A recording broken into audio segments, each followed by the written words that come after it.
Hi guys, it's Mark from Totally Silenced Tech. It's time for episode 2 of Setup Refresh. This episode I'm going to be building the first of 2 PCs I'm having in my new gaming setup. The build will be inside the stunning 570x case from Corsair. I absolutely love this case, and going against some other reviewers I much prefer it to the 460x. It has tempered glass on both side panels, the front and the top. Personally, it's one of my favourite cases ever.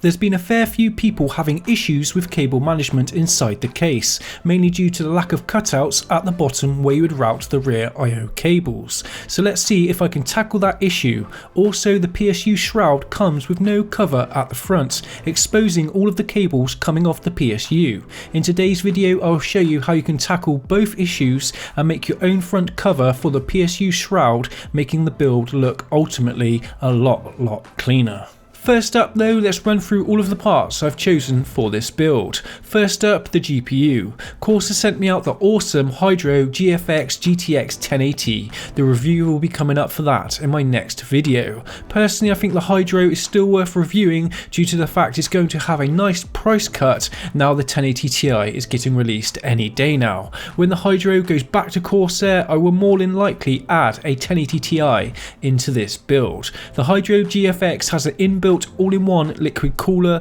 that keeps the car's temperatures extremely low even under full load. I will be going into more detail with that in the benchmarks and temperature tests in the dedicated review.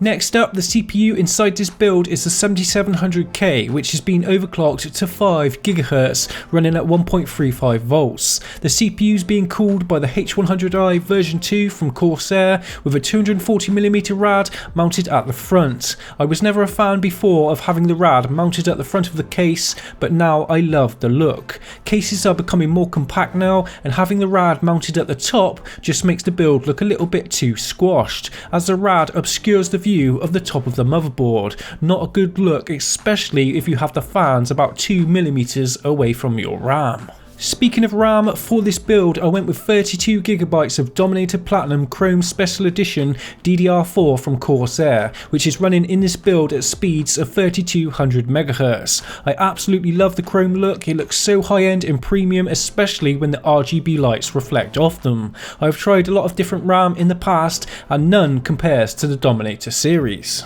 The motherboard I used in this build is the Asus ROG Z270 Maximus Hero, featuring the Intel LGA 1151 socket, which not only supports Kaby Lake but also Skylake as well. This board supports DDR speeds up to a blistering 4133 MHz. It's an extremely well laid out board with stunning aura lighting. You can connect RGB strips straight to the board itself, so your case lighting will be in sync with the motherboard.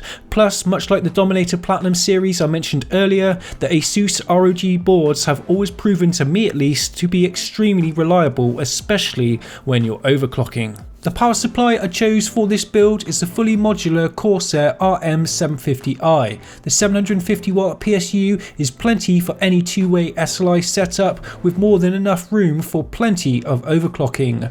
Over the years I've always used Corsair power supplies. They've always been super quiet and great quality. Cooling all the components inside this build is the new RGB SP120 120mm fans from Corsair that connect up to the case so you can change different colours and effects. They work really well with my build as everything else is black and white, meaning the SP120 fans won't clash no matter what colour I choose inside my build. Some days I may decide to have a red build, other days I might decide to go full RGB. I could change the colour of my whole gaming setup and the PC will still feel right at home. Moving back to the 570x case regarding cable management, I've seen a fair few builds with this case. Every time the front I/O cables have been put through the lower grommet holes across the PSU shroud into the bottom of the motherboard. Once I started this build, my main goal was to fix this very issue. At first I was going to use a metal cutting tool to cut a hole in the bottom of the case, a bit dramatic I know, to route the rear I/O cables properly. But I didn't even need to do that. I simply put the cables behind the motherboard before I screwed it into the case. It was a lot of effort, but I got there in the end. I must say though, attempt this at your own risk. If you pinch the wires with any soldering on the back of the motherboard, it could spell disaster. Luckily there is enough room for the cables to move, meaning they aren't getting pinched by the back of the board. Again, I can't emphasize enough, attempt this at your own risk. Overall, I'm extremely happy with how it turned out. The bottom of the motherboard looks extremely clean. It's pretty hard to see any of the front I/O cables at all. Cable management with the 570X isn't really an issue, it just needs a bit of work and some extreme care. Next, if I move on to the PSU shroud, personally I think it was a little bit rushed before release, as it just doesn't seem quite finished.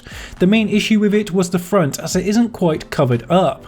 Cables are not only visible, but they spill out of the front, leaving an unsightly mess. I simply bought a sheet of black plastic and cut it to shape, and it does the job nicely and cleans up the whole case. It's made the PSU shroud look a million times better. I love doing little mods like this, I really enjoy it. It's one of the reasons why I got into PC building in the first place. So that's all of the parts for my first of 2 new PC builds going into my gaming setup.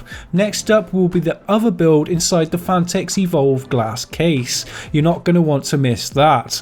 Rounding off, overall as a summary, I'm extremely pleased with how this build has turned out, and I will leave you now. See you guys, I'm Mark from Totally Silence Tech. Goodbye.